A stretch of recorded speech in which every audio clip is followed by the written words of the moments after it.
우리나라 기준금리가 이제 2.75%죠. 최근에 좀 하향세, 그러니까 인하하는 흐름 속에 있고요. 지금 대출을 받아야 하나? 기다려봐야 되나? 아니면 갈아타야 되나? 늘 실수요자들은 고민이 많습니다. 돈워리 투자 백서 시간에 한번 배워보실까요? 손희의 금융 크리에이터와 함께합니다. 안녕하세요. 안녕하세요. 그 기준금리랑 또 실제 대출 받을 때 그 시중금리랑 좀 다를 수가 있잖아요. 맞습니다. 요즘 금리는 좀 어때요? 아무래도 대출 금리도 좀 내려가는 추세이기는 한데요. 네. 전반적으로 한번 정리를 해보도록 하겠습니다. 말씀 주신 것처럼 이제 기준금리가 0.25%포인트 내려가면서 2.75%가 됐잖아요. 네. 그러니까 이게 우리가 2년 4개월 만에 2%대 이 기준금리 시대가 다시 열린 건데요. 아무래도 이렇게 기준금리가 내려가게 되면 뭐 주택담보대출, 그리고 신용대출, 그리고 기업의 대출금리 등등등 뭐 안 내려가는 게 없습니다. 한국은행 자료를 한번 살펴봤는데 기준금리가 0.75%포인트 내려간다라고 가정을 하면 네. 가계대출 차주들의 연간 이자 부담이 무려 약 9조 1천억 원 정도 줄어든다고 해요. 이자 부담이 줄어든다. 맞습니다. 그러니까 최근에 은행권의 주택담보대출을 포함한 이 변동형 대출금리를 산정하는 지표 코픽스가 대표적인데요. 네. 이 코픽스가 5개월 연속 하락하면서 2%대로 진입을 했습니다. 그러니까 쉽게 얘기해서 코픽스 역시 하향세 이 기준금리와 같이 내려가고 있다라고 보시면 되는 거고요.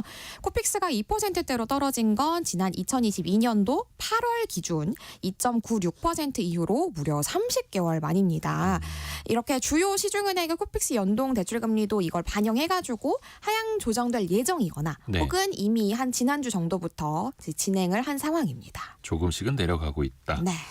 그만큼 대출 받으려는 사람이 또 늘어날 수 있잖아요. 맞습니다. 이렇게 대출금리가 내려가면 어라? 부담이 줄어들었네. 그렇죠. 받아야겠다 하시는 분들 꽤 많아집니다.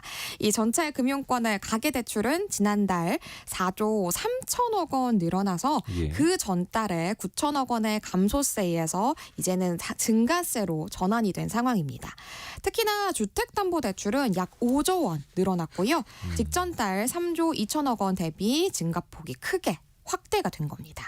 뿐만 아니라 석 달 연속 쪼그라들었던 은행권의 개인 신용대출 역시 폭증할 조짐을 지금 보이고 있는 상황인데요. 숫자로도 좀 보입니다. 5대 시중은행 신용대출이 이달 들어서 600억 원 넘게 급증한 것으로 파악이 된 건데요. 이 금융권이 최근에 이 가계대출을 좀 많이 지켜보고 있잖아요. 네. 이 시장 요동칠 가능성 있다고 보고 촉각을 곤두세우고 있는 그런 상황입니다. 지난달 가계대출이 4조 3천억 느는 사이에 주담대는 5조 원이 늘었다. 맞습니다. 더 많이 늘었다. 다른 대출 감안했을 때. 근데 그 대출 받을 때 드는 고민이 있습니다. 이거 영원한 고민인데 네. 변동금리냐 고정금리냐 어떤 게 더 나을까? 일단은 그 차이부터 좀 먼저 정리를 해주세요. 실제로 저도 은행원으로 근무를 했었기 때문에 네. 이게 참고해 오시면은 지금 변동금리가 나요, 고정금리가 나요, 예. 많이들 질문을 하셨습니다. 근데 그 은행이 선택할 수 있는 권리를 소비자에게 준다라는 건 사실 은행도 잘 모른다. 맞아요. 모르기도 하고 자칫 또 선택을 해드렸다가 예상과 다르게 흘러가면 또 곤란하기 때문에 최대한 보수적으로 말씀을 드리거나 혹은 선택권을 넘기거나 하는데요. 자, 우리 이제 스스로 좀 정리를 할 수 있도록 세 가지 방식으로 나눠가지고 한번 이제 말씀드려 보도록 하겠습니다. 네. 대출금리는 크게 고정금리 방식, 변동금리 방식, 그리고 혼합금리 방식 이렇게 세 가지로 나눌 수가 있는데요. 고정금리는 처음에 대출을 받을 때 결정된 대출 금리가 만기까지 쭉 똑같이 고정되는 방식이고요. 네. 변동금리는 말 그대로 변동이 된다는 건데 일정 주기마다 이 대출 기준금리의 변동에 따라서 이 대출금리도 함께 변동이 되는 방식입니다. 이때 얼마에 한 건 바뀌냐? 요거는 선택이 가능하신데요. 보통 3개월, 6개월, 12개월 중에서 선택을 하실 수가 있습니다. 그리고 마지막으로 혼합금리는 일정 기간 이 고정금리를 적용을 했다가 네. 나중에 변동금리를 적용하는 방식입니다.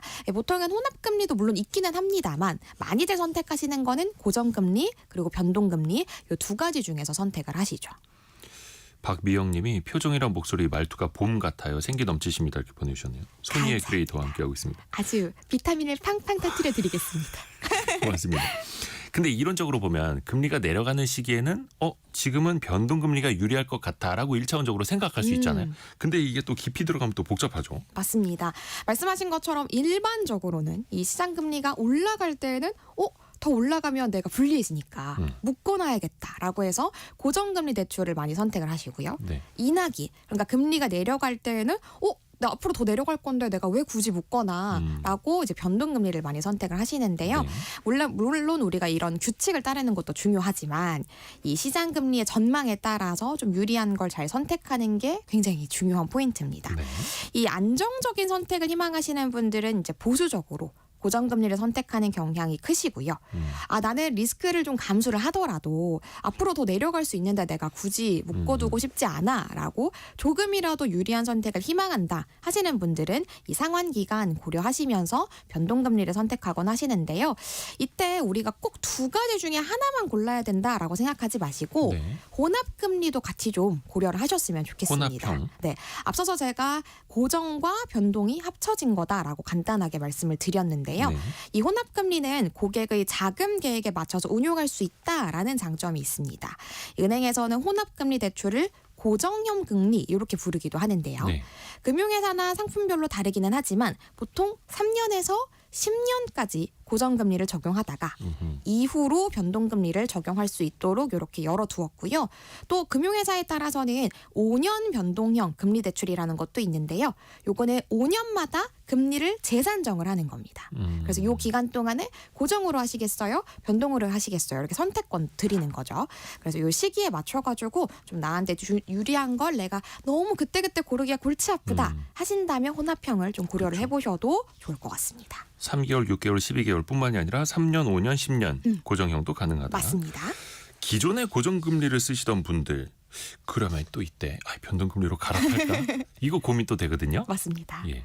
특히나 시기상으로 봤을 때 이 과거 연 5%에서 6%대였던 22년도에서 23년도 이 당시에 고정금리로 주택담보대출 받으셨던 차주분들 같은 경우에는 이제는 이게 3년이 딱 지나는 시점이 도래하는 거잖아요. 그러네요. 그래서 중도상환 수수료를 물지 않는 시기가 왔기 때문에 정말 내가 갈아타야 될 것인가, 아하. 네, 그대로 유지를 해야 될 것인가, 요 고민이 많을 시기입니다.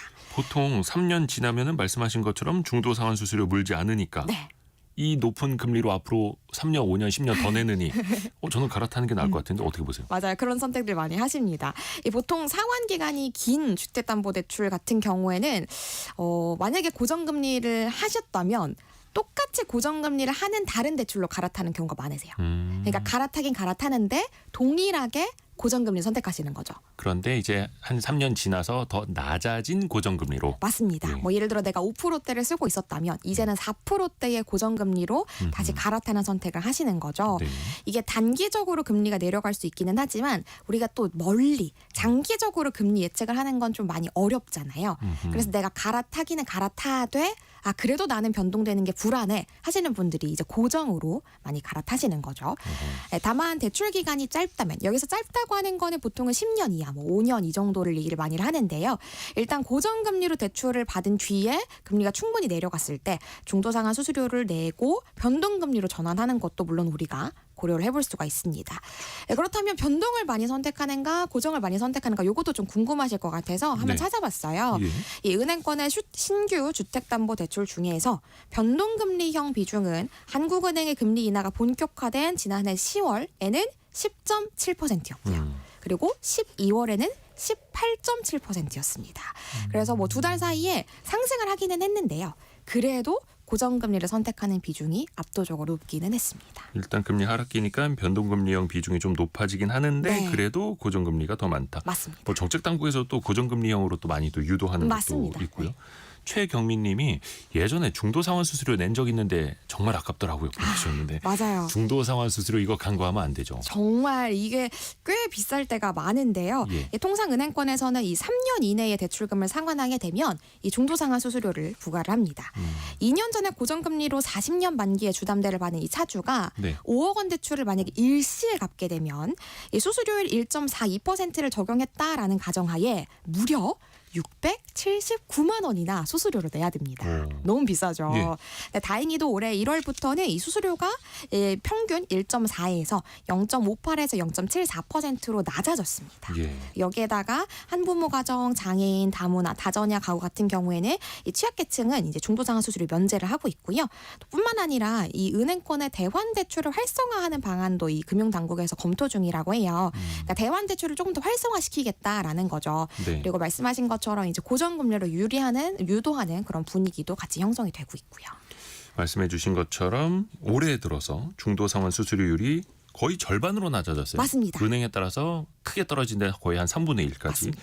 기존에 한 1%대 중반이었는데 이제는 0.5대에서 0.7대까지 해서 이게 정책 당국에서도 어떻게 보면 자주라는 표현은 좀 그렇습니다만 갈아타시면서 소비자들에게 더 유리한 선택을 맞습니다. 하십사 이렇게 또 만들어 드리는 거죠.